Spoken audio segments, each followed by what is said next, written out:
సహోదరిని మీరు దీవించి వాళ్ళకిచ్చిన మగ శిశువుని బట్టి మీకు స్తోత్రాలు.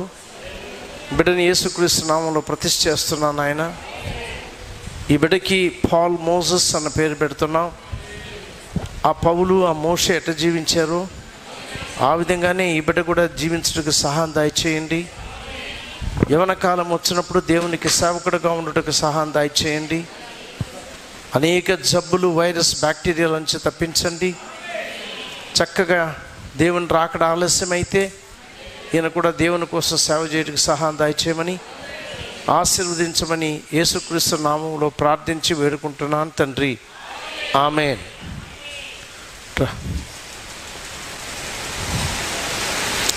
మెడపట్టుకో. రైట్.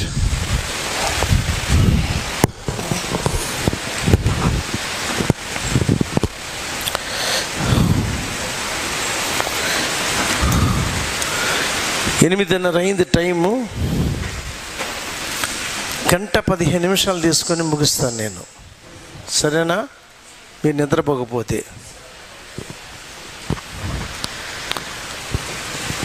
నిద్రపోయినారంటే ఆపేస్తాను నేను.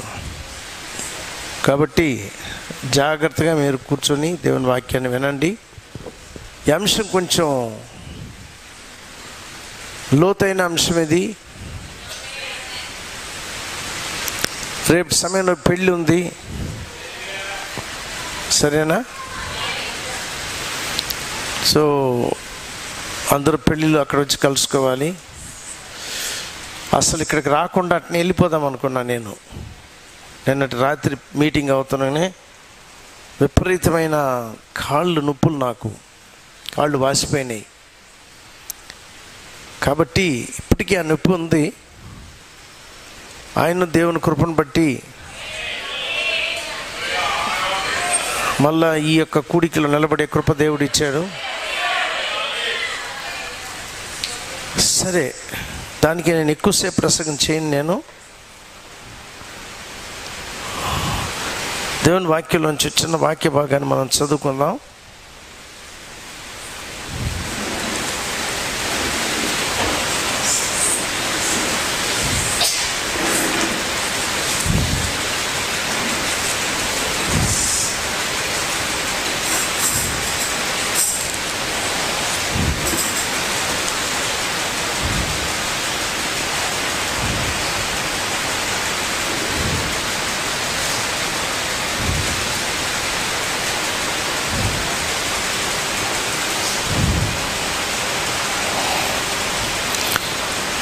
యోహాను రాసిన సువార్త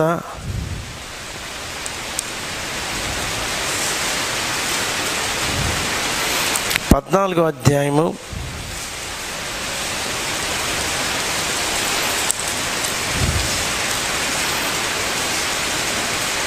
1 వాక్యాన్ని మనం చదువుకుందాం. ఇక్కడ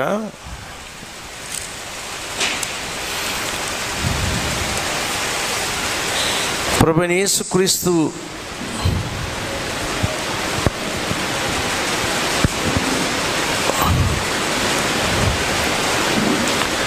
ఈ లోకంలో ఉన్నప్పుడు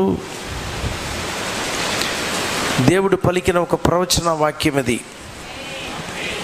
20వ వచనం చదవండి. Praise lord. నేను నా తండ్రి యందును మీరు నా యందును నేను మీ యందును ఉన్నామని ఆ దినమున మీరు ఎరుగుదురు. మళ్ళీ చదవండి. నేను నా తండ్రి యందును మీరు నా యందును నేను మీ యందును ఉన్నామని ఆ దినమున మీరు ఎరుగుదురు.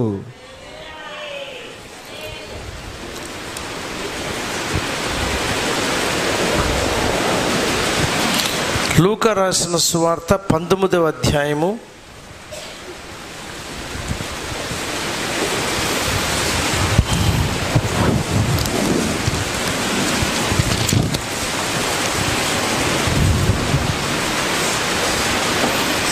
42వ వచనము. 42, 43, 44 3 వచనాలు మనం చదువుకుందాం. 19. 19వ అధ్యాయము నీవును ఈ దినమందైనను సమాధాన సంబంధమైన సంగతులను తెలుసుకొని ఎడల నీకెంతో మేలు. కానీ ఇప్పుడవి నీ కన్నులకు మరుగు చేయబడి ఉన్నవి. ప్రభువు నిన్ను దర్శించిన కాలము నీవు ఎరుగుకుంటివి గనక నీ శత్రువులు నీ చుట్టూ గట్టు కట్టి ముట్టడి వేసి అన్ని ప్రక్కలను నిన్ను అరికట్టి నీలోనున్న నీ పిల్లలతో కూడా నిన్ను నేల కలిపి నీలో రాతి మీద రాయి నిలిచి ఉండనియని దినములు వచ్చునని చెప్పెను. ప్రార్థించుకుందాం. ప్రేమ కలిగిన మా తండ్రి, మీరు మానవ శరీరంలో ఈ భూమి పైన ఉన్నప్పుడు తండ్రి మీరు పలికిన ఈ మాటలు, ప్రవచన వాక్యములు, ఈ వాక్యంలో నుండి మీరు మాతో మాట్లాడండి. మా పాపములు మా తప్పిదములు క్షమించండి. నిశ్చయముగా తండ్రి మేము ఏది ఎరగాలనో,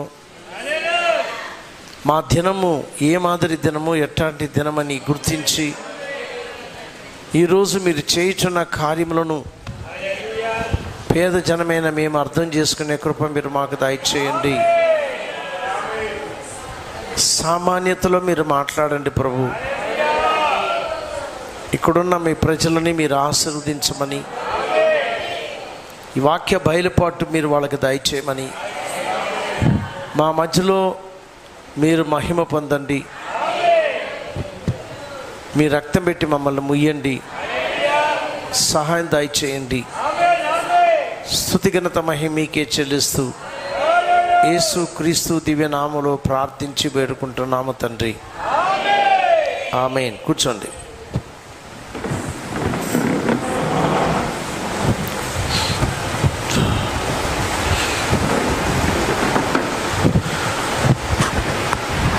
మంచిది.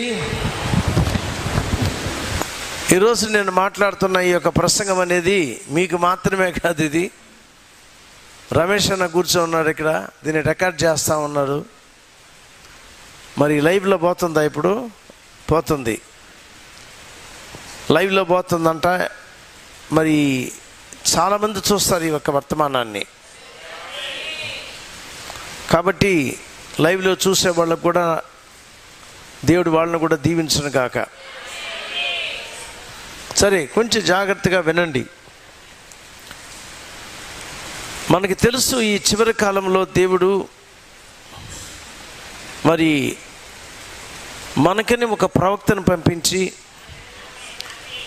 అంత్యదిన వర్తమానాన్ని, అంత్యకాలపు వర్తమానాన్ని దేవుడు మనకి ఇచ్చినాడని అందరూ ఎరిగి ఉండారు. మనందరికీ తెలుసుది. అయితే వర్తమానం ఇచ్చినాడని చెప్పుకునేది పెద్దది కాదు. కానీ ఏంటి ఆ వర్తమానంలో ఉన్న కార్యములేంటి, ఈ వర్తమానానికి మనకి ఉన్న సంబంధం ఏమిటి? కేవలం వర్తమానం మాకు తెలుసు అంటే ప్రయోజనంలే, దానివల్ల మనకి ఏ ప్రయోజనం జరగదు.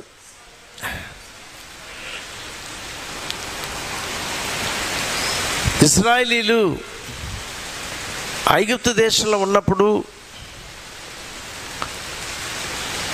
వాళ్ళని మళ్ళా తీసుకుని వస్తానని దేవుడు వాగ్దానం చేసి 400 సంవత్సరాలు వాళ్ళు అన్ని దేశంలో ఉంటారు, శ్రమ పడతారని దేవుడు చెప్పాడు. ఆ ప్రకారమే వాళ్ళు శ్రమ పడ్డారు, బానిసత్వంలో ఉన్నారు.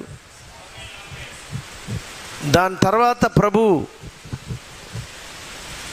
ఆ పని నిమిత్తము ఏర్పాటు చేసుకున్న మోషే అన్న ఈ మహా గొప్ప ప్రవక్త, అప్పుడు ఆయన ప్రవక్త అని ఆయనకి తెలియదు. ఆయనకి అంటే ఒకటి మాత్రం గుర్తించాడు ఆయన, నిశ్చయముగానే వీళ్ళని బయటికి తీసుకుని వచ్చేదానికి ఖచ్చితంగా దేవుడు ఆయన ఏర్పాటు చేసుకున్నాడని ఎరిగి ఉన్నాడు.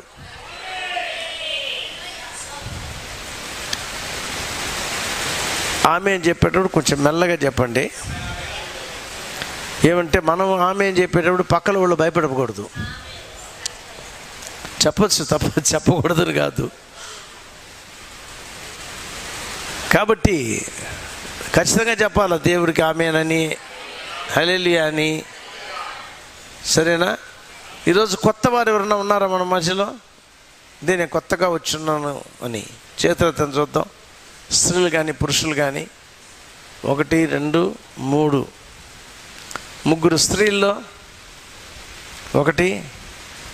అంతేనా? తక్కిన వాళ్ళందరూ ఇంతకు ముందే వచ్చిన వాళ్ళేనా ఇక్కడ? సరే, మంచిది. కొత్తగా వచ్చిన వాళ్ళకి దేవుడు మిమ్మల్ని దీవించను గాక. జాగ్రత్తగా వినాలా మీరు. కాబట్టి ఇక్కడ మనం చూస్తున్నాం, ఇశ్రాయేలీలు 20 లక్షల మందికి పైనే ఉన్నవారు. వాళ్ళు ఎవరు కూడా ఐగుప్తు దేశం నుంచి బయటికి రాలేని పరిస్థితిలో ఉన్నారు. ఎందుకంటే ఐగుప్తు దేశం అనేది మహా సూపర్ పవర్, పెద్ద బలమైన దేశం. అది ఫరోను ఎదిరించుకొని బయటకు వచ్చే శక్తి ఆ బానిసలకు లేదు. అట్లాంటి సమయంలో దేవుడు వాగ్దానం చేశాడు కనుక తన వాగ్దానాన్ని, తన మాటని నిలుపుకోవాలి దేవుడు. కాబట్టి తన వాక్యాన్ని నిలిపేదానికి, తన వాక్య ప్రకారంగా చేసేదానికి, దానికి ఒక వ్యక్తిని దేవుడు ఏర్పాటు చేసుకున్నాడు. ఆ వ్యక్తి సామాన్యుడు అయితే ఒక బయలుపాటు ఆయనకునింది. గుర్తించాడు ఆయన, దేవుడు నన్ను ఒక ఉద్దేశం బట్టి నన్ను లోకానికి పంపించున్నాడు, నన్ను కాపాడాడు. ఫరో కుమార్తె లేకపోతే ఫరో కుమార్తె యొక్క కుమారుడు అని పిలువబడేది ఆయన ఇష్టపడకుండా ఈ బానిసలు వీళ్ళు నా ప్రజలని, ఈ బానిసత్వంలో ఉన్న ఈ ఇశ్రాయేలీయుల్ని బయటికి తీసుకురావాలని మట్టి తొక్కుతున్న, బురదం తొక్కుతున్న బానిసలతో పోయి వాళ్ళతో చేరిపోయాడు ఆయన. అంటే వాళ్ళతో గుర్తించుకున్నాడు. ఆయనకి బహుశా చెప్పబడిందేమో, నీలో పారే రక్తము ఈ యొక్క ఫరో యొక్క రక్తం కాదు, నువ్వు ఫరో కుమారుడు కాదు, నువ్వు నీలో పారేది ఆ బానిసలైన హెబ్రీల యొక్క రక్తం నీలో పారుతుందని అంటున్నారా? ఆ ప్రకారమే దాన్ని గుర్తించిన ఆయన స్వశక్తితో వాళ్ళని బయటికి తీసుకురావాలని అనుకున్నాడు. ఫెయిలియర్ అయింది. అక్కడ ఒక్క మనిషిని చంపి పారిపోయినాడు. అంతేనా? అయితే దేవుడు ఏ పని నిమిత్తం ఆయన్ని ఏర్పరచుకున్నాడో, ఆయన నేర్చుకున్న సమస్త దాని ఏమంటారు సిద్ధాంతాలన్నీ, ఐగుప్తు దేశంలో ఆయన నేర్చుకున్న సిద్ధాంతాలన్నీ, సౌండ్ కొంచెం తక్కువ చేయండి, తక్కువ చేసి సౌండ్ని, నా సౌండ్ ఎక్కువ ఉండకూడదు, తగ్గియాల. కాబట్టి ఆయన ఏమనుకున్నాడంటే కొంచెం ఇంక్రీజ్ చేయి, లిటిల్ బిట్. ఆయన నేర్చుకునేది అనుకునేది కాదు, అన్ని రకాల అన్ని విద్యలు నేర్చుకున్నాడు ఆయన. అన్నిటిని నేర్చుకొని తర్వాత నేను నేర్చుకున్న వీటిని పెట్టుకొని ఐగుప్తు దేశంలో నుండి ఇశ్రాయేలీయులను బయటికి తీసుకొని వస్తాను అనుకున్నాడు. కానీ ఆయన శక్తితో, యుక్తితో, తెలివితో, జ్ఞానంతో ఒక్కడే చంపాడు. మీకు తెలిసి కథ. దెబ్బతో పారిపోయినాడు. ఎక్కడ పోయి పోలీసు వాళ్ళకి చెప్పేస్తారు, ఫరోకి చెప్పేస్తారని. అంతేనా? పారి ఎక్కడ పోయినాడంటే ఎడారికి వెళ్ళిపోయాడు. ఎడారిలో లేకపోతే అరణ్య ప్రాంతంలో అక్కడికి వెళ్ళిపోయి అక్కడ ఒక అమ్మాయిని పెళ్లి చేసుకొని, వాళ్ళే ఇచ్చినారులేండి ఆయనకి, అక్కడే సెటిల్ అయిపోయినాడు. అయితే దేవుడు ఆయన పారిపోయినప్పటికి కూడా దేవుడు ఆయన ఎత్తుక్కుంటా వచ్చాడు. అనేక సార్లు మనం కూడా దేవుణ్ణి వదిలిపెట్టి మన ఇష్టానుసారంగా మనం పారిపోతుంటాం. ఆయనను దేవుడు మనం ఎత్తుక్కుంటా మన వెనక వస్తున్నాడు. ఆయన దేవుణ్ణి ఎతికేవాడు ఒకరు కూడా లేడని వాక్యం చెప్తుంది.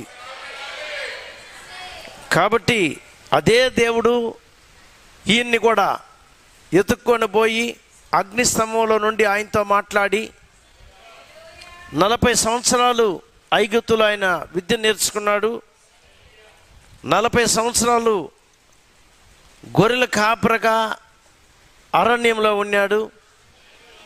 ఈ 40 సంవత్సరాలు ఆయన గొర్రెల కాపరిగా ఉన్నప్పుడు 40 సంవత్సరాలు ఆయన నేర్చుకున్న విద్య అంతా కూడా తలలో నుండి పోయింది. దేవుడు అంతా తీసేశాడు.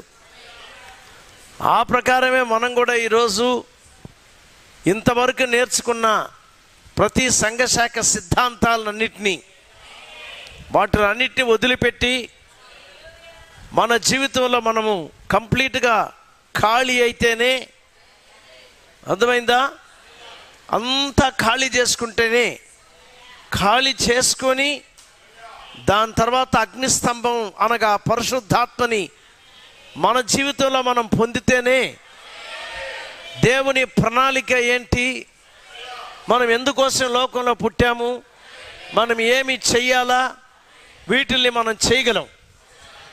లేకపోతే మన స్వకీయ జ్ఞానంతోనూ అర్థముతోనూ తెలివితేటలతోనూ బుద్ధితోనూ క్రైస్తవ జీవితము ఎవరు కూడా జీవించలేరు.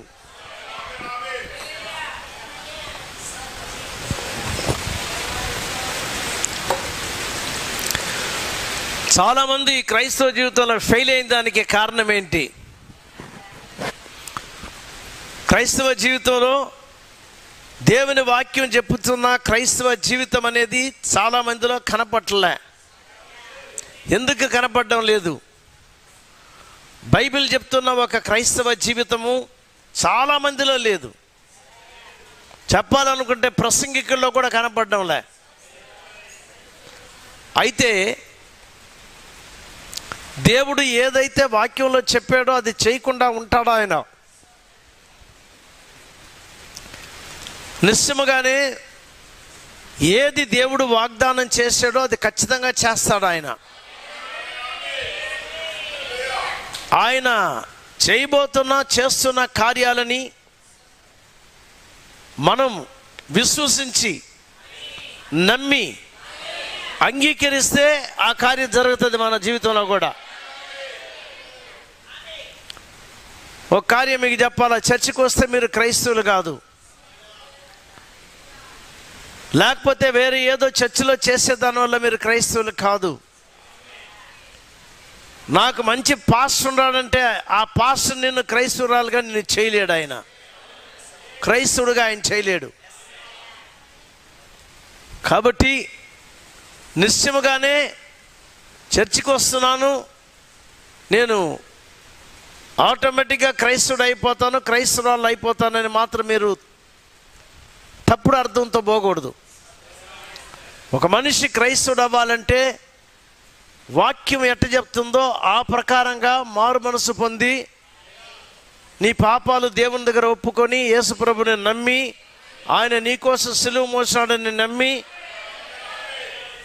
నమ్మడం చాలా ప్రాముఖ్యమైన కార్యం. ఇది ఏదో దూకడం కాదు, ఎగరడం కాదు. చాలామంది అట్లా చేస్తారు. అవి కాదు ఇది. అవన్నీ జరిగితే ఉన్నీలేండి, ఉద్రేకం కాదు ఇది. దేవుని వాక్యము మెల్లగా నీ హృదయంలోకి పోవాలి. దేవుని వాక్యాన్ని నువ్వు అంగీకరించాలి. దేవుని వాక్యం నీ అంతరాత్మలోకి పోవాలి. ఆ వాక్యం అప్పుడు పోయినప్పుడు వాక్యము దేవుడు గనక ఆ వాక్యము నీలో నువ్వు చేయలేని కార్యాలని దేవుడు చేయిస్తాడు నీ లోపల. అర్థమైందా? సిగరెట్ వదులుకోలేవు నువ్వు, అయితే దేవుడు లోపలికి వచ్చాడంటే సిగరెట్ పోద్ది. సారాయి వదులుకోలేవు నీవు, దొంగతనంగా తాగేసి వస్తావు. నీ భార్యకి మాత్రమే తెలుసు నువ్వు తాగుతుండవా లేదని. ఏమంటే ఆమె వాసన పట్టేస్తుంది. నిజమా కాదండి? నువ్వేమన్నా ఏందయ్యా ఒక విధమైన వాసన వస్తుంటే గమ్మునుండమ్మే, చెప్పాక బయట పాస్టర్ దగ్గర చెప్పాకనే వస్తుంది. కరెక్టా కాదా? కాబట్టి ఎవరు నిన్ను మార్చలేరు. పాస్టర్ కాదు మార్చేది, అయితే పాస్టర్ చెబుతున్న వాక్యాన్ని నువ్వు అంగీకరించినావంటే, ఆ వాక్యము నీ హృదయంలోకి పోయిందంటే మార్పు అక్కడనే కలిగేది. వాక్యమే నేను మార్చేది. సమస్తము వాక్యము పైన ఆధారపడి ఉన్నది. అర్థమైందా? సంఘము పైన కాదు, సంఘ శాఖ పైన కాదు. కాబట్టి ఆది యందు వాక్యము ఉండెను, వాక్యము దేవుని దగ్గర ఉండెను, వాక్యము దేవుడై ఉండెను అని వాక్యం సెలవిస్తుంది. ఈ వాక్యాన్ని నువ్వు అంగీకరించినప్పుడు మాత్రమే, వాక్యమే దేవుడు, ఈ వాక్యమే నీ హృదయంలోకి వచ్చినప్పుడు నీ జీవితం అనేది మారుతుంది. అక్కడ ఇజ్రాయేలీల కాలంలో అనగా ఆదిలో ప్రభువైన దేవుడు సశరీరుడై, ఆది యందు వాక్యం ఉండెను, వాక్యము దేవుని దగ్గర ఉన్న, వాక్యము దేవుడై ఉండెను, ఈ వాక్యమే శరీరధారి అయి కృపా సత్య సంపూర్ణై మన మధ్యన నివాసము చేసినాడని వాక్యం చెప్తుంది. దేవుడు మానవుడైనాడు, దేవుడు మనిషి అయినాడు, దేవుడు మనం తాకే వస్తువైనాడు, దేవుడు మనతో మాట్లాడే మనిషి అయినాడు, మానవ స్వరూపంలో వచ్చినాడు. అదృశ్యమైన వాడు దేవుడు, అనగా కనపడని వాడు ఆయన. అదృశ్యమైన దేవుడు దృశ్య శరీరంలోకి వచ్చాడు. ఆయన అదృశ్యమైన దేవుని యొక్క స్వరూపమే యేసుక్రీస్తు. వింటున్నారా? ఏ మనిషి ఎప్పుడు దేవుణ్ణి చూసిందిలే. కాబట్టే మానవుడికి తను చూపించాలని కనపడే వస్తువుగా మారాడు. ఆయన కనపడే శరీరముగా మారాడు. మనిషితో మాట్లాడే మనిషిగా ఆయన అయినాడు. మనుషులతో తిరిగాడు, పాపులతో కూర్చొని మాట్లాడాడు, వ్యభిచారులు కూడా ఆయనతో కూర్చొని మాట్లాడారు. ఆయన దగ్గరకు వచ్చిన వాళ్ళలో ఒక మార్పు ఖచ్చితంగా ఉంటుంది. ఇప్పటికే ఆయన మారని దేవుడిని వాక్యం సెలవిస్తుంది. మీరు ఆయన దగ్గరకు వస్తే నీ జీవితంలో ఖచ్చితంగా మార్పు ఉంటుంది. నీ పాత జీవితం మారిపోద్ది. అయితే నువ్వు ఆయన్ని తాకాలి, ఆయన దగ్గర రావాలి, ఆయన్ని నమ్మాలి. ఆయన వాక్య రూపులో ఉన్నాడని విశ్వసించి ఆయన దగ్గరకు వచ్చినప్పుడు ఖచ్చితంగానే ఆ వ్యభిచారి ఆయన దగ్గరకు వచ్చినప్పుడు ఈయన పాపం చేయబాకన్నాడు. ఇంకొక వ్యభిచారిని తీసుకొని వచ్చి ఆయన పాదముల దగ్గర వేసినప్పుడు ఆమెని రాళ్లతో కొట్టాలనుకున్నప్పుడు దేవుడు అన్నాడు, పాపము లేనివాడు మొట్టమొదటిగా రాయేయమన్నాడు. చెప్పాడా? ఒక్కడు కూడా ఇలా అందరూ వెళ్ళారు. అప్పుడు అడిగినాడు, ఎక్కడమ్మా నీ పైన రాళ్ళు కొట్టే వాళ్ళు ఎట్టపోయినారంటే, ఎవరు నా పైన నేరారోపణ చేయలేదు ప్రభువా, వాళ్ళందరూ వెళ్ళిపోయినారు, నేను కూడా నిన్ను ఏమి చేయను పో అని చెప్పినాడు. హల్లెలూయా. అట్టాటి దేవుడు ఆయనే. కానీ అదే స్త్రీ కానీ వేరే ఎక్కడన్నా కానీ పోయి ఉంటే కొట్టి చంపేసి ఉంటారు. పరిసయ్యులు సదుకాయలు రెండు సంఘ శాఖలు వాళ్ళే ఆమెను తీసుకొని వచ్చింది. యేసుప్రభు ఏమంటాడో చూద్దామని. అయితే యేసుప్రభు ఎవరో కాదు కానీ కరుణామూర్తి, ప్రేమ కలిగిన దేవుడు, సత్యవంతుడు, జీవం కలిగిన దేవుడు. ఇట్టాటి ప్రేమ కలిగిన ఈ దేవుడు కరుణాపీఠం. ఆయన దగ్గరకు వచ్చి ఈ స్త్రీ పడినప్పుడు ఆయన చూస్తున్నాడు ఆమెని. ఇంకా కొద్ది రోజుల్లో తన రక్తాన్ని కార్చబోతున్నాడు ఆయన. ఈ రక్తము ఆమె పైన పడుతుందని ఆయనకి తెలుసు. కాబట్టే తన శరీరంలో ఉన్న రక్తాన్ని మోసుకొని వచ్చిన ఆ దేవుడు ఎవరి కోసం మోసుకొని వచ్చినాడు? దాన్ని మన కోసమే, నా కోసరం, నీ కోసరం. ఈ రక్తాన్ని నమ్మినప్పుడు రక్తం ఇప్పుడు లేదు, రక్తం ఎండిపోయింది, రక్తం పోయింది. అయితే రక్తంలో ఉన్న పరిశుద్ధాత్మ, రక్తంలో ఉన్న శక్తి, రక్తంలో ఉన్న దేవుడు బయటకు వచ్చాడు. పరిశుద్ధాత్మ ఎవరో కాదు కానీ దేవుడే. ఆయన రెండో దేవుడు కాదు, మూడో దేవుడు కాదు. ఈ పరిశుద్ధాత్మే యేసుక్రీస్తు. యేసుక్రీస్తు ఆత్మ రూపులో ఆ శరీరంలో ఆ రక్తంలో ఉన్నాడు. ఆ రక్తం చిందించినప్పుడు దాంట్లో ఉన్న ఆ యొక్క దేవుని ఆత్మ అక్కడి నుంచి బయటకు వచ్చాడు. ఎందుకు వచ్చాడంటే యేసుప్రభు మన దేవుడు మన పైన ఉన్నాడు. మోషేతో మాట్లాడినాడు, అందరితో మాట్లాడినాడు. దాని తర్వాత అన్నాడు, నేను ఇంత పైన ఉండను, నేను వాళ్ళ దగ్గరికి వెళ్ళిపోతానని మానవ రూపులో మన దగ్గరికి వచ్చాడు. మరియ గర్భంలో నుండి ఆయన తనకు ఒక శరీరాన్ని చేసుకొని మన మధ్యలోకి వచ్చాడు. వింటున్నారా? అప్పుడు దేవుడు మన పైన, ఇప్పుడు ఇమ్మానుయేల్ అన్న ఆ పేరుకి, అనగా దేవుడు మనతో ఉన్నాడని అర్థం. ఇమ్మానుయేల్ అయినాడు. ఇప్పుడు దేవుడు మనతో ఉన్నాడు, మన పైన ఉన్నాడు, ఇప్పుడు మనతో ఉన్నాడు. అయితే దేవునికి తృప్తిగా లేదంట. వీళ్ళతో ఉండేది నాకు ఇష్టంలే, నేను వాళ్ళల్లో ఉండాలనుకున్నాడు. హల్లెలూయా. వాళ్ళతో ఇమ్మానుయేలుగా ఉండేది నాకు ఇష్టం లేదు గనుకనే నేను మానవుడిగా ఈ లోకానికి వచ్చాను. ఎందుకంటే వాళ్ళని శుద్ధీకరించి, వాళ్ళని కడిగి, వాళ్ళని పవిత్రపరిచి, వాళ్ళ లోపలికి నేను పోయి నివాసం చేయాలని. ఇదే క్రైస్తవ జీవితం. ఇది ఇట్లాంటి క్రైస్తవ జీవితం నీలో రాకపోతే నువ్వు అసలు క్రైస్తవురాలే కాదు. నువ్వు మేరీ అని పేరు పెట్టుకున్నా ప్రయోజనంలే, లే రెబుకా అని పేరు పెట్టుకున్నా ప్రయోజనంలే. చాలామంది రెబుకాలు పాతాళంలో ఉంటారు, చాలామంది మేరీలు కూడా పాతాళంలోనే ఉంటారు. నువ్వు ఎట్టుండాలి? అయితే ఉత్త పేరు కాదు, అక్కడ దేవుని ఆత్మ నీ లోపల ఉండాలా. దేవుని ఆత్మ నీ లోపలికి వచ్చినప్పుడు మాత్రమే దేవుడు మాత్రమే నిత్య జీవం కలిగిన వాడు. ఆ నిత్య జీవం అప్పుడే నీ లోపలికి వస్తుంది. అప్పుడే మరణము లేని, ముగింపు లేని ఒక జీవితాన్ని జీవించగలవు. జగదుత్పత్తికి మునిపే దేవుడు నిన్ను ఏర్పరచుకున్నాడు. ఎందుకంటే నీవు ఆయన బిడ్డవని ఆయనే ఏర్పరచుకున్నాడు. అర్థమైందా? ఇప్పుడు కాదు ఏర్పరచుకునింది, నువ్వు చర్చికి వచ్చినప్పుడు కాదు, నువ్వు బాప్తిసం తీసుకున్నప్పుడు కాదు, నీ పేరు మార్చుకున్నప్పుడు కాదు. జగదుత్పత్తికి మునుపు క్రీస్తులో ప్రేమ చేత ఆయన మనల్ని ఏర్పరచుకున్నాడని వాక్యం సెలవిస్తుంది. కాబట్టి మానవుల యొక్క పాపాన్ని కడిగి వాళ్ళని పవిత్రులుగా చేసేదానికి ఎవరినైతే ఏర్పరచుకున్నాడో వాళ్ళని నిర్దోషులుగా చేయుటకు, దోషము లేనివారుగా చేయుటకు, పాపము లేనివారుగా చేయుటకే దేవుడే మానవుడైనాడు. త్రిత్వం అనేది దుర్బోధ. బైబిల్లో త్రిత్వం అన్న మాట లేదు, ట్రినిటీ అన్న మాటలే. 3 దేవుళ్ళంటే అది ఇంకా ఘోరమైన మాట. అది మన దేవుడు 3 దేవుళ్ళు కాదు, మన దేవుడు ఒక్కడే దేవుడు. ఆయన పాత నిబంధన దేవుడే కొత్త నిబంధనలో యేసుక్రీస్తుగా వచ్చింది. పాత నిబంధనలో యెహోవా దేవుడుగా ఉన్నాడు, ఆయన కనపడని దేవుడుగా ఉన్నాడు. క్రొత్త నిబంధనకు వచ్చేటప్పుడు కనపడే దేవుడుగా వచ్చాడు ఆయన. ఇప్పుడు కనపడే దేవుడే మన లోపలికి దిగాడు ఆయన. వింటున్నారా?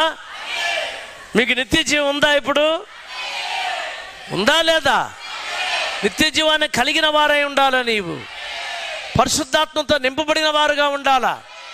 ఇది నేను పెంతెకోస్తోళ్ళు చెప్పే పరిశుద్ధాత్మ గురించి మాట్లాడటంలే. వాళ్ళు ఉద్రేకాన్ని బోధిస్తారు, వాళ్ళు ఎగురు దూకేది బోధిస్తారు, వాళ్ళు ఏదేదో మాట్లాడేది చెప్తారు. భాషల్లో మాట్లాడేది ఉంది, అయితే అది కాదు మనం మాట్లాడేది. మనం మాట్లాడేది దేవుని యొక్క జీవితమే. ద లైఫ్ ఆఫ్ క్రైస్ట్ అంటారు.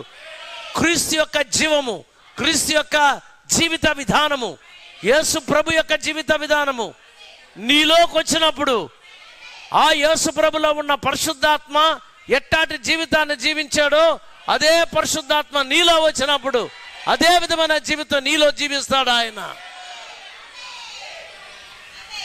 ఇంతవరకు అర్థమైందా? ఆమేన్.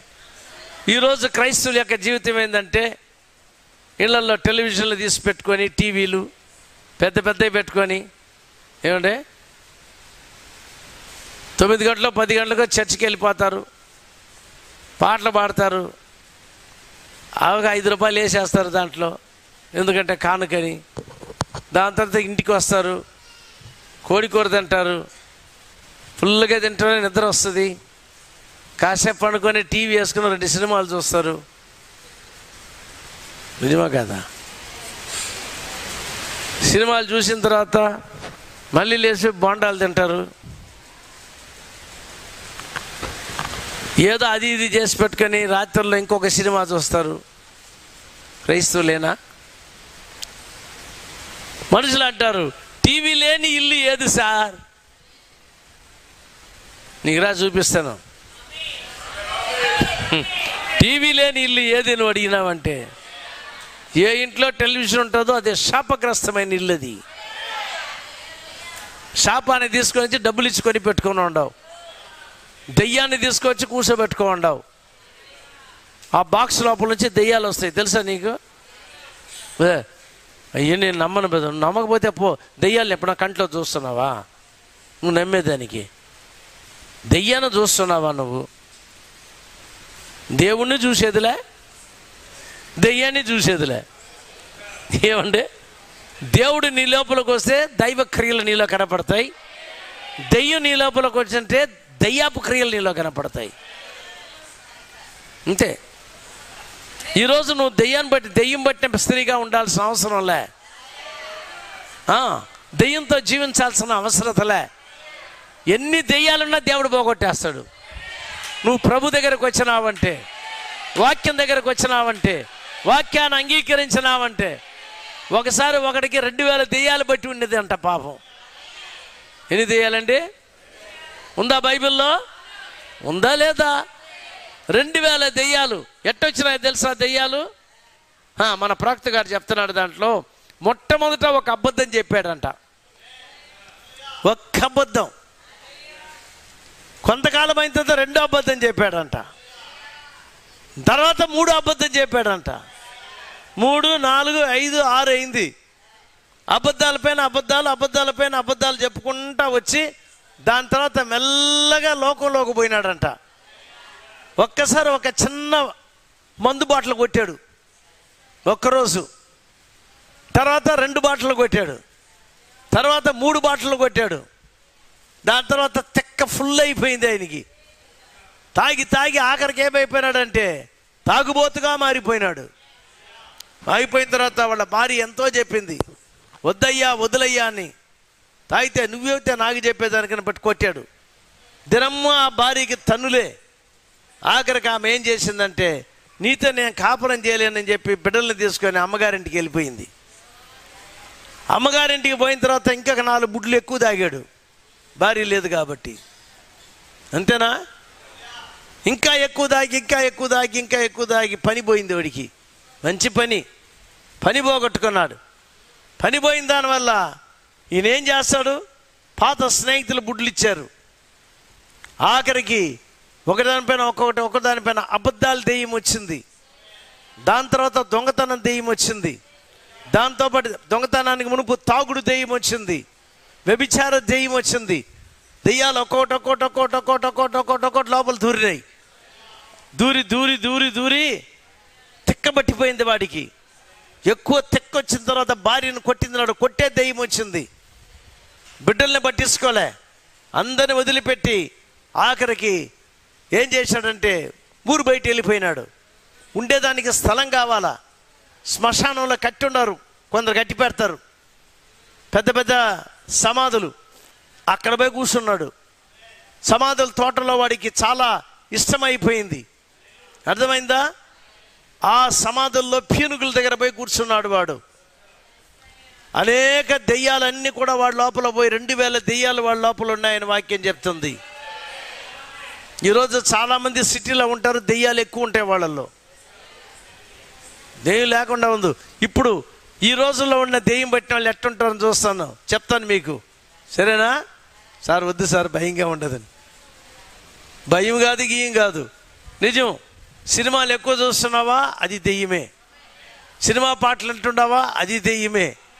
వింటున్నావా లేదా? ఎక్కువ సోగు చేసుకుంటున్నావా, సోగు దెయ్యం అది. రంగు కొట్టుకుంటున్నావా, రంగు దెయ్యం అది. అండి, ఒక్కొక్క దెయ్యం ఒక్కొక్క కార్యం చేస్తుంది నీ లోపల. అవును, ఎక్కువ జగడాలు వేస్తున్నావా, అది జగడాలు వేసే దెయ్యం అది. భర్తని ఎట్టంటే మాట్లాడుతున్నావా, అది మాట్లాడే దెయ్యం అది. భార్యను కొడుతున్నావా, అది భార్యను కొట్టే దెయ్యం అది. వ్యభిచారం చేస్తున్నావా, వ్యభిచార దెయ్యం అది. హల్లెలూయా. ఇవన్నీ బయట తెలియవు. అయ్యో ఇన్ని దెయ్యాలు ఉన్నాయని తెలియనే తెలియదు. సోగ్గా వస్తారు చర్చికి. మనిషి నడిచేటప్పుడే చెప్పొచ్చు దెయ్యం పట్టిద్దురా ఈ మనిషికి అని. దెయ్యం పట్టిన వాళ్ళు మామూలుగా నడవరు, కొలకతా నడుస్తారు. అది కులుకుడు దెయ్యం అది. ఏమండే నేను చెప్పుకుంటా పోవచ్చు, సరేనా? ఎందుకు ఒక మనిషి ఆడ మనిషి స్టైల్ చేస్తున్నది? కారణం ఏంటి? స్టైల్గా ఉండాలనేది ఎందుకు తెలుసా? ఇంకొక మొగోడు తను చూడాలని. అంతేనా? అంతేనా? మామూలుగా వేసుకుని బొమ్మని పోరా, ఎందుకు అట్లా నడుస్తుంది చిక్కి చిక్కి చిక్కిని బయట వాళ్ళని చూడాలా? అంతేనా? నిజమా కాదా? నీలో దేవుడు వచ్చినప్పుడు కులుకుడు దెయ్యం పోద్ది, నీలో వచ్చినప్పుడు మేకప్ దెయ్యం పోద్ది. ఇటు కూర్చోమ్మా, రా. ఎందుకు కూర్చుంటున్నావు? ముందురా ముందురా ముందురా, బాగా ముందురా, వెనకాల కూర్చో బాగా. రైట్. కాబట్టి మనం చూస్తున్నాం ప్రియులారా, నీవంతా నువ్వు రక్షించుకోలేవు. నీవు రక్షణ దేవుని కృపను బట్టి విశ్వాసము ద్వారా రక్షింపబడుతున్నామని పౌలు చెప్తా. ఏ మనిషి దేవుణ్ణి ఎతికేవాడులే, ఏ మనిషి దేవుణ్ణి ఎతకడంట. నువ్వు ఎతకలే, నేను ఎతకలే. నేనైతే అసలు క్రైస్తవుడు అవుతానా అని అనుకున్నా. నేను పెద్ద చట్టకార్యాలు చేయలేదండి, సినిమాలే నాది. సినిమా దెయ్యాలు ఉన్నాయి నా లోపల అంతే. ఒక్క దెయ్యం వస్తే అది గమ్మునుండదు, అది అన్ని దెయ్యాలు తీసుకున్నా సరే రా భలే ఉండదు ఇక్కడ. వీడు ఏమంటు మన వాళ్ళని అన్ని దెయ్యాలు కోటగా వస్తాయి. వాడికి పాప 2000 దెయ్యాలు దూరుకొని.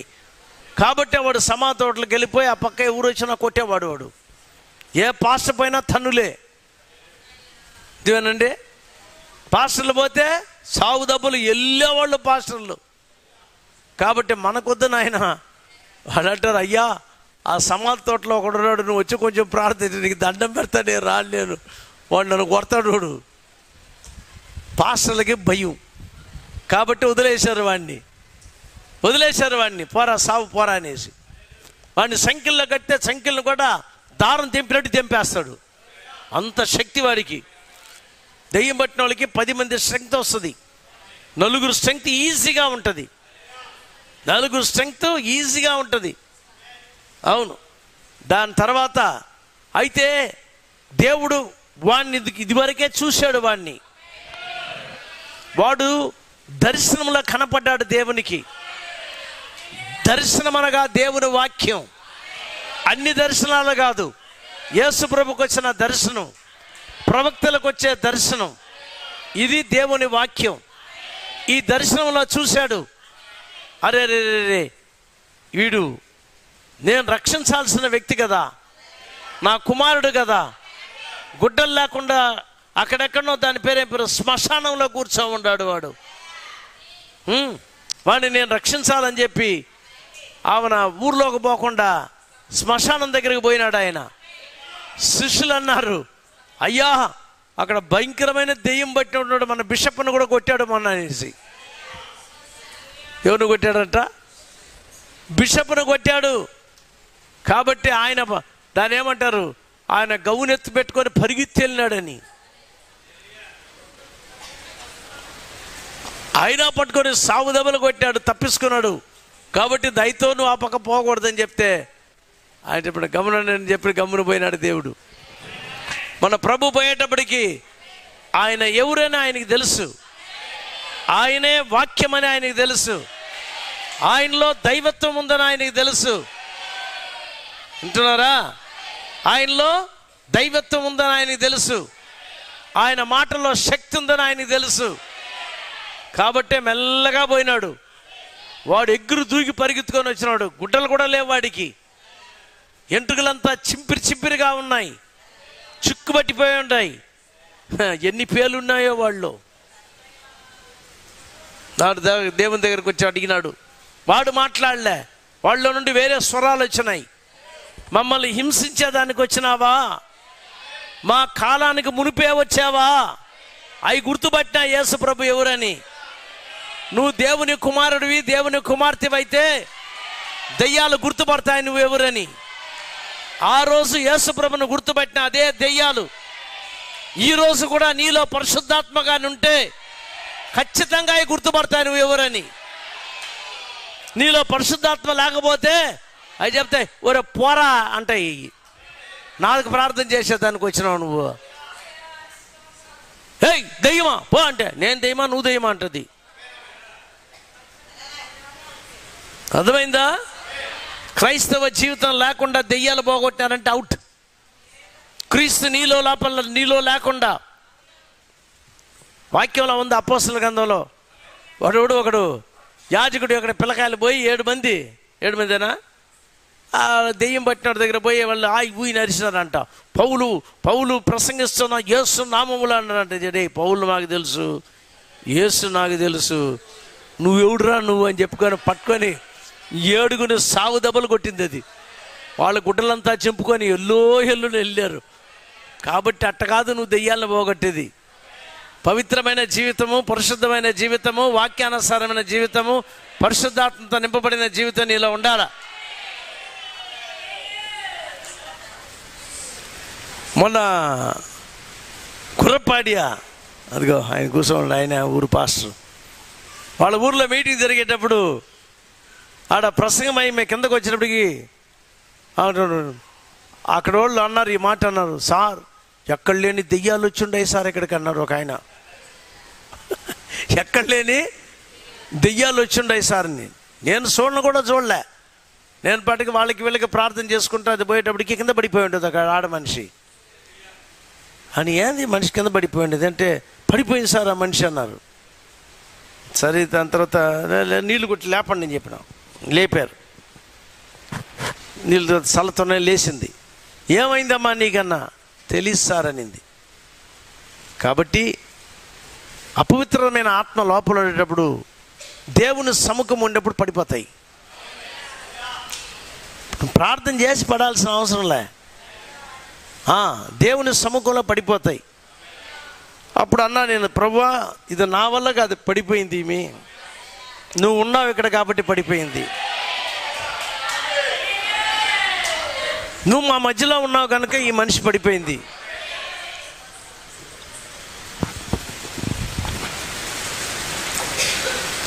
సెల్ ఫోన్ పట్టిన దెయ్యం పట్టినాడు ఒకడు వచ్చినాడు, చిన్నపిల్లాడు. వాడికి సెల్ ఫోన్ దెయ్యము, మైండ్ పోయింది వాడికి మైండ్ పోయింది. సెల్ ఫోన్ చూసి చిన్నపిల్లకాయలు సెల్ ఫోన్స్ ఇవ్వబాకండి. అందరూ అది వేరే విధేలే. ఏం చేస్తాం, అమ్మ పని చేసుకోవాలంటే సెల్ ఫోన్ ఇచ్చేస్తుంది. చిన్న పిల్లకాయలు వాళ్ళకి బాగా తెలుసు సెల్ ఫోన్ ఎట్ట వేయాలని. ఇది వద్దు, ఇది కావాలా, ఇది వద్దు, ఇది కావాలి. చిన్న పిల్లకాయలు చూసి ఏమైపోయినారు, సెల్ ఫోన్ చూసి వాడు దాన్ని పొద్దాక అదే అంట. వాడు చూసి వాడి మైండ్ అంతా పాడైపోయి తర్వాత హాస్పిటల్కి తీసుకొని పోయి ఏం చేయలేకపోయినారు వాడిని. అట్టుండడు,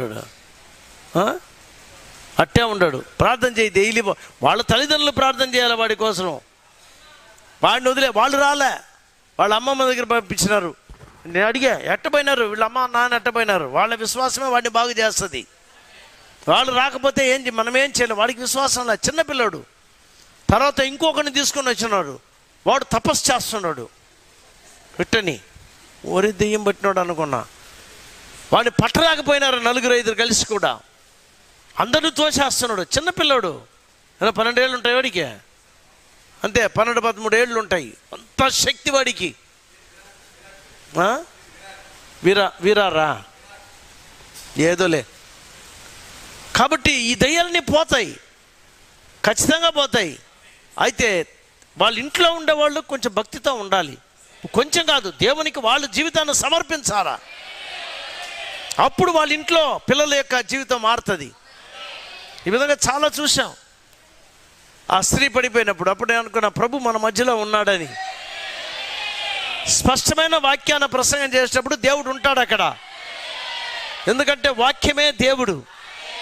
కాబట్టి స్పష్టమైన వాక్యం ఎక్కడ ప్రసంగం చేస్తారో అక్కడ దేవుడు ఉంటాడు ఖచ్చితంగానే. అవును.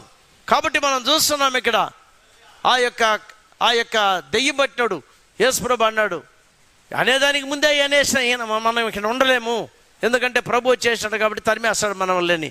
అయ్యా మమ్మల్ని వదిలిపెట్టాయ్యా, మేము అంత పందుల్లోకి పోతామని చెప్పినాయి. అన్నాయా యేసుప్రభు పో అన్నాడు, పోనీ వెళ్ళండి అనేసి అన్ని పోయి 2000. ఇప్పుడు చూడండి, ఒక్కళ్ళో ఉన్నది 2000 దెయ్యాలు, ఒక్కొక్కటి ఒక్కొక్క పందిలో దూరినాయి. అంతేనా? అన్నీ ఒక పందిలో దూరలే. ప్రవక్త అన్నాడు, ఛీ, ఇట్టాటి దెయ్యం పట్టిన జీవితం జీవించేదానికన్నా సత్యేది మేలని అవన్నీ సముద్రంలో దూకి సచ్చినాయంట. మనిషికుందా అట్టాటి బుద్ధి? ఎన్ని దెయ్యాలన్నా పెట్టుకున్నాడు ఉంటాడు. స్త్రీలు కూడా అంతే. కాబట్టి నీ జీవితంలో మార్పు రావాలంటే స్పష్టమైన దేవుని వాక్యాన్ని అంగీకరించి, వాక్య ఉతక స్నానం కలిగి, జీవితాన్ని దేవునికి సమర్పించి, వాక్యము నీ లోపలికి వచ్చినప్పుడు, వాక్యాన్ని నమ్మినప్పుడు, వాక్యము నీ లోపలికి వచ్చినప్పుడు, నీవు వాక్యము ఐక్యమైనప్పుడు, నీవు వాక్యం ఐక్యం అవ్వాలంటే నీ యొక్క స్వకీయ తలంపులు చనిపోవాలా, సిలువమాన్ దగ్గర చనిపోవాలా, సిలువలో కొట్టబడాలా. ఆయన సిలువ వేయబడినప్పుడు నువ్వు కూడా సిలువ వేయబడ్డావని గుర్తించాలా. సిలువలో నువ్వు చనిపోయినప్పుడు ఏంది చనిపోయేది? ఒక మనిషి ఎట్టాటోడంటే వాడి యొక్క దాన్ని ఏమంటారు, వాడు తలంపులు ఎట్నో వాడు కూడా అంతే, వాడి థాట్స్ ఎట్నో వాడు అంతే. నీ తలంపులు ఎట్టున్నాయో నువ్వు కూడా అంతే. నీ ఆలోచన ఎట్టుందో అదే నీవు. నువ్వు బయటికి పరిశుద్ధంగా కనపడచ్చు, లోపల చెడ్డ తలంపులు పెట్టుకొని ఉన్నావంటే ఆ తలంపులే నీవు. బయట వేషం కాదు, బయట శరీరం కాదు, బయట నీ రంగు కాదు, బయట బయట బయట కనపడేది కాదు. ఇది అర్థమవుతుందా? నీ లోపల ఉండే తలంపులు, నీ తలంపులు ఎట్టున్నాయి అదే నీవు. కాబట్టి మనదంతా చెడిపోయిన తలంపులు. కాబట్టే మన తలంపులు సిలువలో కొట్టబడాలి. దానికే పౌలు అన్నాడు, క్రీస్తులోని ఈ మనస్సు మీరును కలిగి ఉండుడి. క్రీస్తులోని ఈ ఆలోచన, క్రీస్తు యొక్క మనస్సు. క్రీస్తు మనస్సు అంటే క్రీస్తు యొక్క ఆలోచన, వాక్య తలంపులు, వాక్య ఆలోచన.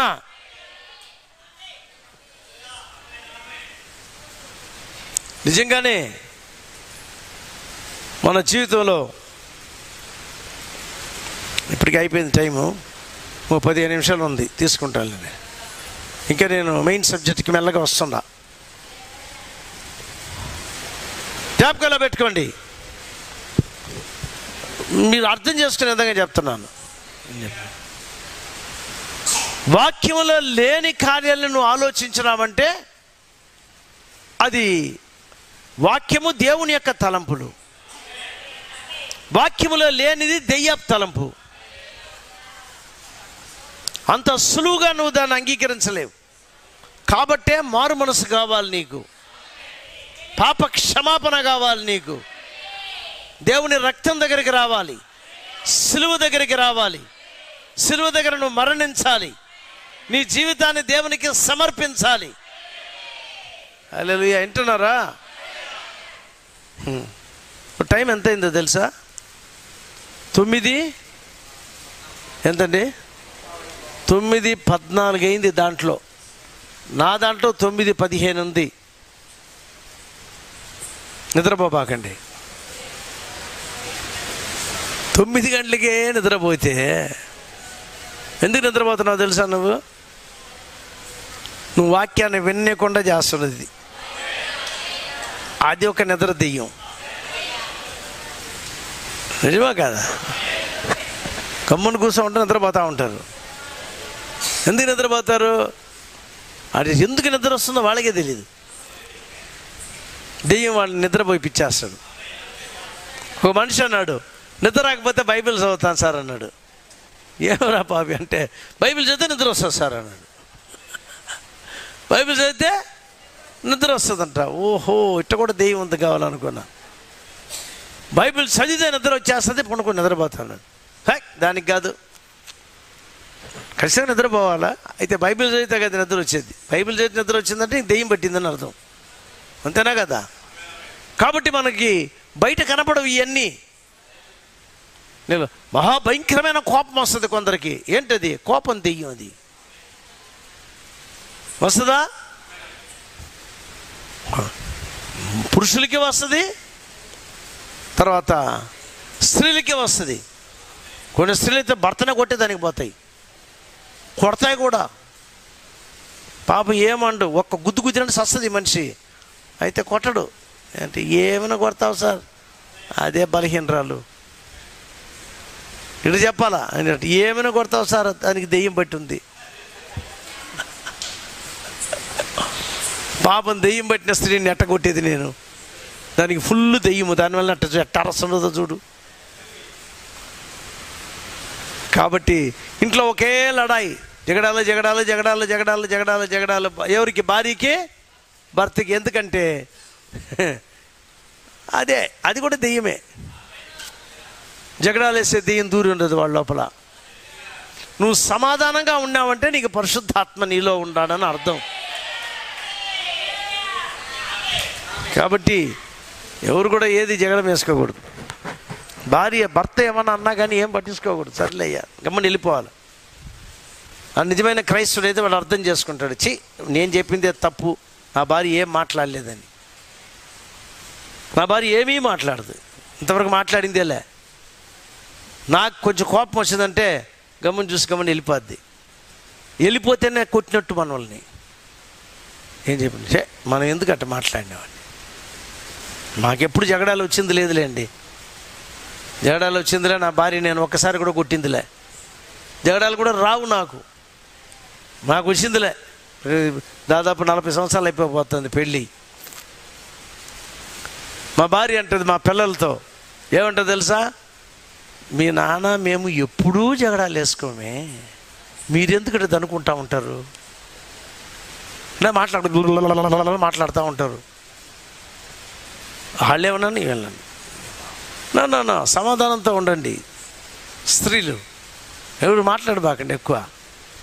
మీ భర్త క్రైస్తవుడు కాకపోతే ప్రార్థన చేయండి, ప్రభువా నా భర్తను క్రైస్తవుడిగా మార్చని, క్రైస్తవ జీవితం ఆయనకి ఇవ్వమని.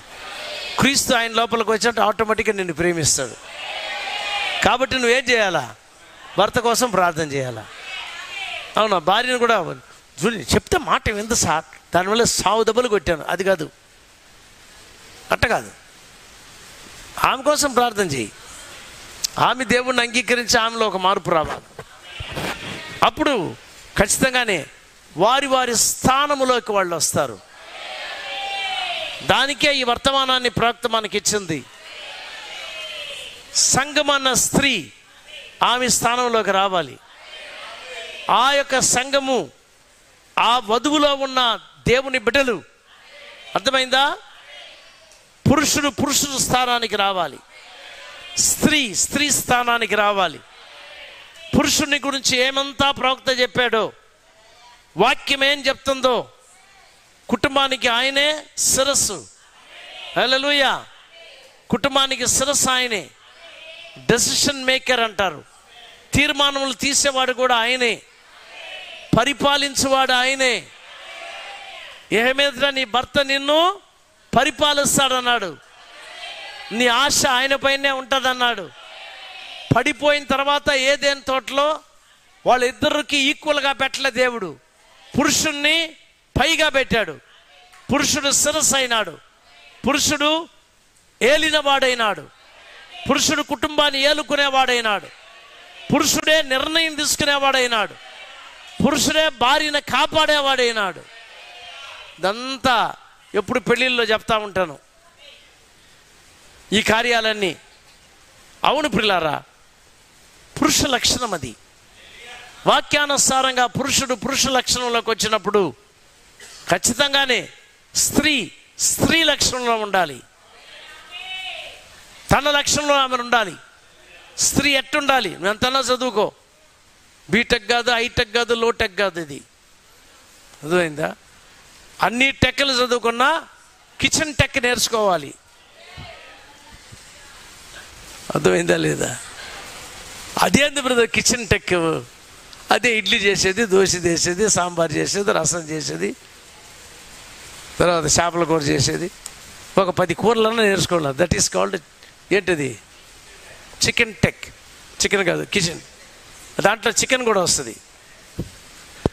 కాబట్టి అన్ని టెక్కలు నేర్చుకొని కిచెన్ టెక్ కానీ వదిలిపెట్టామంటే నీకు మర్యాద ఉండదు ఇంట్లో. ఎందుకు సార్ టెక్? ఫోన్ చేసి చెప్తే ఇంటికి వచ్చేస్తుంది.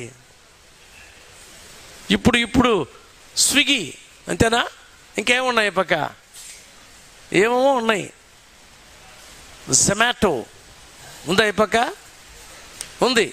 వాడు చెప్తే చాలు దీంట్లోనే డబ్బులు కొట్టేసేది, వెళ్ళిపోతే 10 నిమిషాల్లో వచ్చేస్తుంది ఇంటికి. ఎప్పుడన్నా ఒకరోజు ఆర్డర్ ఇచ్చి తీసుకోండి, కానీ పొద్దాక అట్నే తినబాకండి. పొద్దాక ఆ విధంగా చేయకూడదు. నాకు ఎన్ని పిల్లకాయలు ఆర్డర్ ఇస్తుంటారు, అవి కావాలి ఏ కావాలి, నాకు నచ్చదు వాళ్ళు తీసుకొచ్చేది. నా భార్య చేస్తేనే నాకు నచ్చది. ఏమంటే నేను ఎట్ట తింటానన్న రుచి ఆమెకి తెలుసు. వాడు సొమట వాడికి ఏం తెలుసు, వాడు ఊసి కూడా తెస్తాడు. తెలుసా, ఒక క్లిప్ ఒకటి చూసిన, జొమాటో వాడు ఏదో ఫ్రైడ్ రైస్ ఏమో ఆర్డర్ ఇచ్చినారు. అది తీసుకొని ఒక చెట్టు పక్క కూర్చొని నిలబడి దాన్ని నిప్పి స్పూన్ పెట్టుకొని తింటా ఉన్నాడు. పైదంతా తిన్నాడు, తినేసి మళ్ళీ సరిదినాడు, సర్ది మళ్ళీ మూత వేసి తీసుకుని వాళ్ళకి ఇచ్చేసినాడు. వాడు తిని మిగిలించింది నువ్వు తింటుండవు. అది ఒకడు పైన నుంచి కెమెరాలో ఎత్తేసాడు, కెమెరా కదా సెల్ ఫోన్లో తీసి వాట్సాప్లో వదిలాడు. వదులుతూనే పెద్ద వైరల్ అయిపోయింది. అది అయిపోయి జొమాటో వాడు ఎవడో ఒకటి చేసిన దానివల్ల అందరిపైన చెప్పబాకండి, మేము దానికి ఒక సొల్యూషన్ చేస్తామని చెప్పి దాని తర్వాత సీలింగ్ చేసినారు, పైన టేప్ వేసి అతికిచ్చేసినారు. టేప్ వేసి అతికించినా మాత్రం టేప్ తీసేసి తినేసి మళ్ళీ పెట్టడా చెప్పండి? మీ ఇంటికి తీసుకుని వచ్చేవాళ్ళు తినిందంతా మీరు తింటున్నారు. కాబట్టి ఆడవాళ్ళు ఖచ్చితంగా వంట చేసేదని నేర్చుకోవాలి. సరే, మనం దీనికి వద్దాం. కాబట్టి దేవుడు మానవుడై మానవ రూపంలో ఇక్కడికి వచ్చి ఒక కార్యం మీకు చెప్తాను. యేసు ప్రభు మానవుడిగా ఉన్నప్పుడు ఎట్టుండాలి ఆయన? ఎప్పుడైనా యోచన చేశారా మీరు? ఒక మనిషిగా ఉన్నాడు కదా ఆయన, అప్పుడు ఎట్టు ఉండుంటాడు ఆయన? నేను దేవుడు, నేను అట్లుంటాడు ఆయన. ఈరోజు పాస్టర్లు ఉండారే, కూసా అంతేనా? ఎక్కడ నీళ్ళు హంబుల్నెస్, ఎక్కడ తగ్గింపు, ఎక్కడ ఇంపైన జీవితం, ఎక్కడ? నువ్వేమో పెద్ద కింగ్ మాదిరి కదా నువ్వు చేసేది. నువ్వు కొందరు పాస్టర్ల ముందు కూడా కూర్చోకూడదు ఎవరు. వీడేమో విక్రమాదిత్యుడు మాదిరి, కత్తి ఒకట్లేదు కానీ వీడికి నోటి కత్తి పెట్టుకో ఉన్నాడు. ఎట్టంటట మాట్లాడేది, ఎట్టంటట తిట్టేది. అయ్యో ఈయన మాట్లాడకూడదు, ఏదో రికార్డ్ అవుతూ ఉంటుంది. All non sense. అసలు మొదట మనం అర్థం చేసుకోవాలి. మనం ప్రవక్త అంటున్నాడు, రక్షింపబడిన పాపి నేను. మహా గొప్ప ప్రవక్త ఆ మాటని ఎంత తగ్గింపుతో జీవించినాడు ఆయన. ఎక్కడండి చివరికాల వర్తమానం ప్రసంగం చేస్తున్నాం అంటున్నారు, కానీ ఆ వర్తమాన జీవితం అనేది వాళ్ళకి కనపడుతుందా? గర్వము, అహంభావము. నువ్వు ఎన్ని రహస్యాలు మాట్లాడి ఏం ప్రయోజనం? ప్రేమ లేని జీవితం. ప్రేమే పరిశుద్ధాత్మ. ఏంటో కాదు, దేవుడు ప్రేమ అయి ఉన్నాడు. ఆ దేవుడే పరిశుద్ధాత్మ. ఆ పరిశుద్ధాత్మ రియల్గానే నీ లోపలికి వచ్చిందంటే దైవ పోలిక నీలో కనపడుతుంది, దైవత్వం నీలో ఉంటుంది. అవును, ఎవరో చేశారని కాదు, ఒకరొకరు నేర్చుకున్నది. మరి ఈ ప్రాంతంలో అట్ట ఆ పాస్ చేస్తే ఈయన కాపీ కొడతాడు, ఈయన కాపీ కొడతాడు, అట్ట అయిపోయింది అంతా కూడా. ఎక్కడ చూడు అంతే కాదు.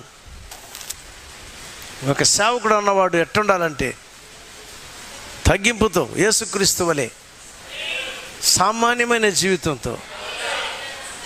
వర్తమానం ప్రసంగం చేసేవాళ్ళు ఇంకా సామాన్యతలో ఉండాలి. దైవత్వాన్ని జీవితంలో కనపరిచే వర్తమానమే ఈ చివరి కాలపు వర్తమానం.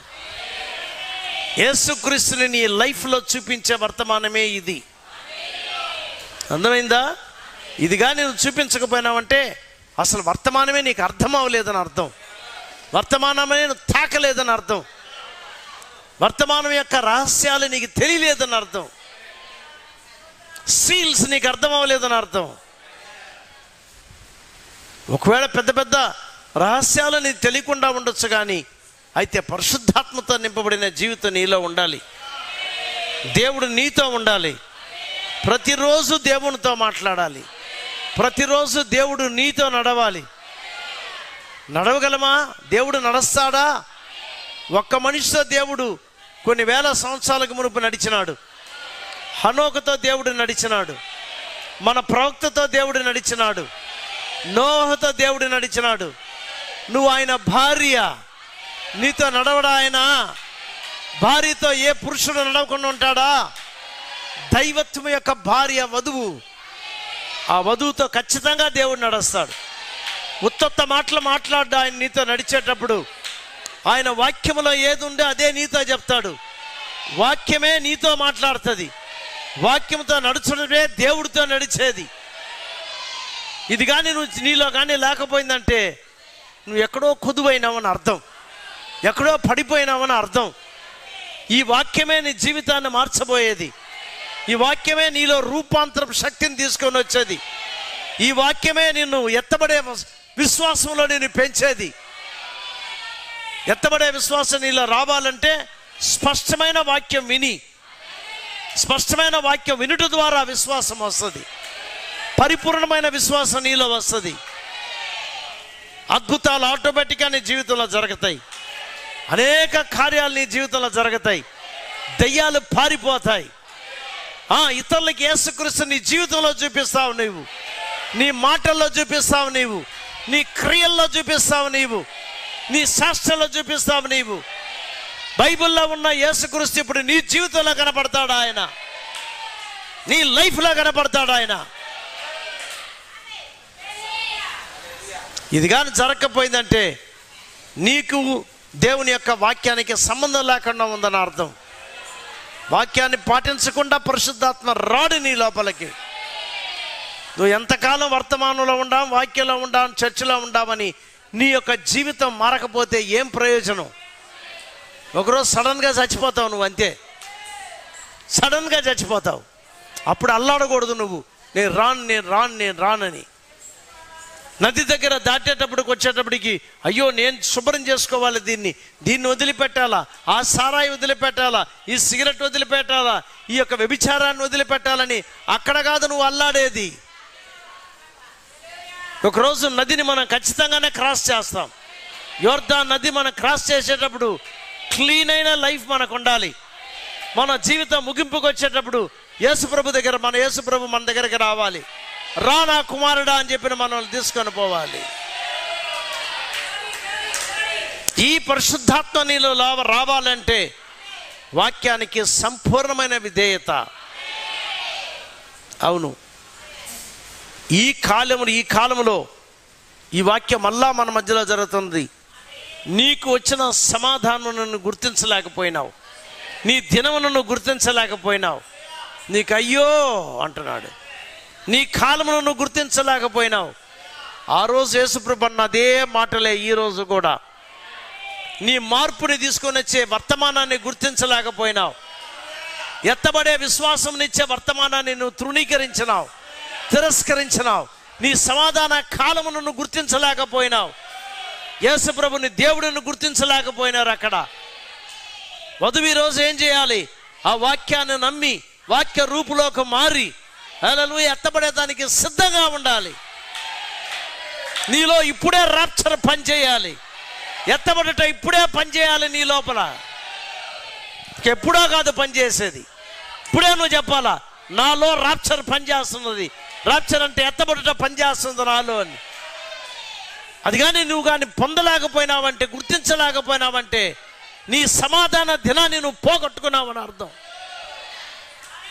కుళ్ళు, క్రోధము, కుతంత్రము, పగ, ఈర్ష ఈ పెట్టుకున్నావంటే నువ్వు ఎట్ట సేవకుడు అవుతావు, ఎట్ట క్రైస్తవుడు అవుతావు? ఈరోజు చాలామంది అబద్ధాలు మాట్లాడుతున్నారు. అబద్ధం మాట్లాడేదానికి కాదు, మన అబద్ధికులు.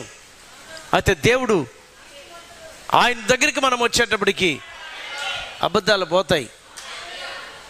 సత్యవంతుడైన దేవుడు వచ్చేటప్పుడు నువ్వు సత్యవంతుడుగానే జీవిస్తావు.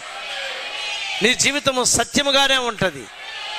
అప్పుడు నువ్వు చెప్పగలవు కూడా, నేనే సత్యమని ఆయన చెప్పినట్టు నేను కూడా సత్యమని నువ్వు చెప్తావు. సత్యమే సత్యాన్ని పెళ్ళాడుతుంది. హల్లెలూయా. వాక్యమే వాక్యంతో చేరుతుంది. వరుడు వాక్యమైతే వధువు కూడా వాక్యమే. కాబట్టి సంపూర్ణముగా జీవితాన్ని దేవునికి సమర్పించి ఈరోజు ఇచ్చిన వర్తమానము అనగా దేవుడిచ్చిన వర్తమానాన్ని అంగీకరించి దేవునికి ఇంపైన బిడ్డలుగా జీవించి పరిశుద్ధాత్మతో నింపబడి మీ జీవితంలో ఇంకా నువ్వు కానీ యేసుక్రీస్తు నామంలో బాప్తిసం పొందకపోయినావంటే ఏ సంఘ శాఖలో ఏదేది బోధించినారో వాటిలన్నిటిని వదిలిపెట్టి మారు మనసు పొంది పాప క్షమాపణ నిమిత్తము యేసుక్రీస్తు నామంలో బాప్తిసం పొందు. అప్పుడు నువ్వు పరిశుద్ధాత్మన వరమును పొందుతావు. అప్పుడు దేవుడు నీ లోపలికి వస్తాడు. లోక ఆశలు నీలో నుంచి వెళ్ళిపోతాయి. లోక ఆశలు లోక కార్యాలు కాదు నువ్వు పొందాల్సింది. లోకము లోక ఆశలు నీలో ఉన్నాయంటే దేవుని ప్రేమ నీలో లేదని అర్థం. దైవత్వం నీలో రాలేదని అర్థం. అర్థమైందా? ఇప్పుడు చర్చిలో ఎట్టున్నావో అదే ప్రకారంగా నువ్వు కాలేజీకి పోయేటప్పుడు కూడా ఉండాలి. నువ్వు ఇప్పుడు ఎట్టున్నావో ఆ విధంగా నేను పనికి పోయేటప్పుడు కూడా ఉండాలి. చర్చికిలో ఏ విధంగా ఉన్నావో అదే విధంగా నువ్వు ఎక్కడైనా ఉండాలి. పెళ్ళికి పోయేటప్పుడు కూడా అట్నే ఉండాలి. బంధువుల ఇంటికి పోయేటప్పుడు కూడా అట్టనే ఉండాలి. మీ యొక్క బంధువులు ఒకవేళ సంఘ శాఖలో ఉన్నవారైతే నీవు చర్చిలో ఎట్టుంటావో అట్నే వాళ్ళ ఇంటికి పోవాలి. అట్టగానే పోకపోతే నీలో అసలు సాక్ష్యమే లేదని అర్థం. కళ్ళు మూసుకుందాం. ఎంతమంది ఈరోజు ప్రభువా ఆ పరిశుద్ధాత్మతో నన్ను నింపు ప్రభువా, నీ ఆత్మ నాకు కావాలి, నా జీవితాన్ని క్షమించు, నా పాపములను క్షమించు నాయన,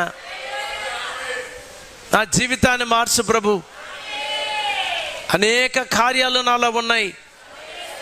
నేను బాప్తిసం తీసుకున్నాను కానీ ఇంకా అనేక కార్యాలు నాలో అతుక్కొని ఉన్నాయి.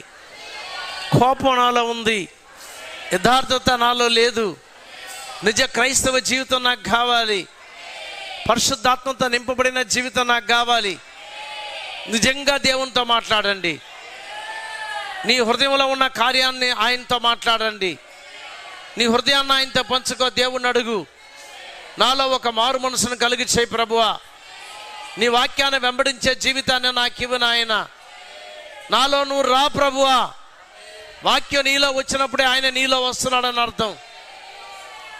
నీకు దేవుడు కావాలి, మరెక్కువ దేవుడు నాకు కావాలి, మరెక్కువ దేవుడి యొక్క కృప నాకు కావాలి. అవును, నీకు మాత్రమే కాదు, ప్రతి ప్రసంగికుడికి కావాలి.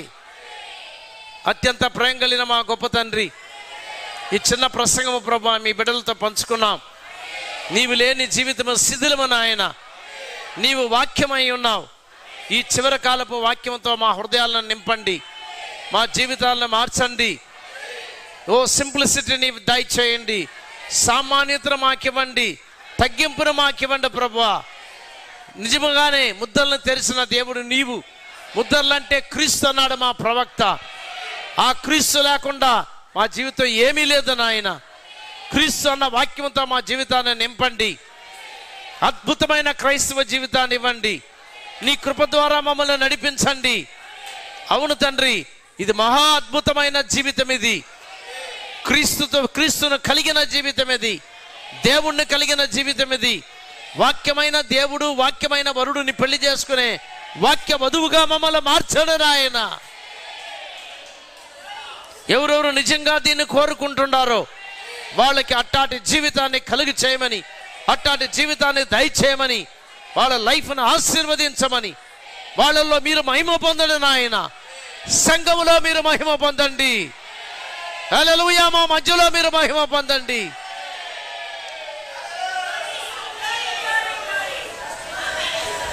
వాక్య రూపును మీ బిడ్డలకు దయచేసి ఆశీర్వదించి దీవించి రాకడికి సిద్ధపరిచి మమ్మల్ని నడిపించమని ప్రార్థిస్తున్నాం. రేపటి వివాహ కార్యాన్ని ఆశీర్వదించండి.